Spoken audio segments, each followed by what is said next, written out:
Lutuin ko na po ang ating isang labanos sa atay ng manok. Patayin ko po ng oil niya. At ilalagay ko na po ang bawang.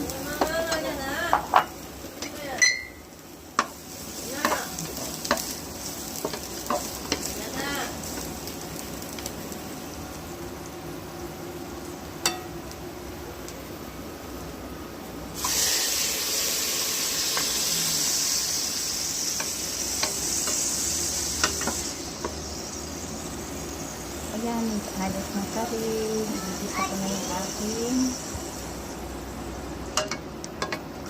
atay. Ayan po, continue po tayo ngayon. Naputo ko yung ano ko kasi.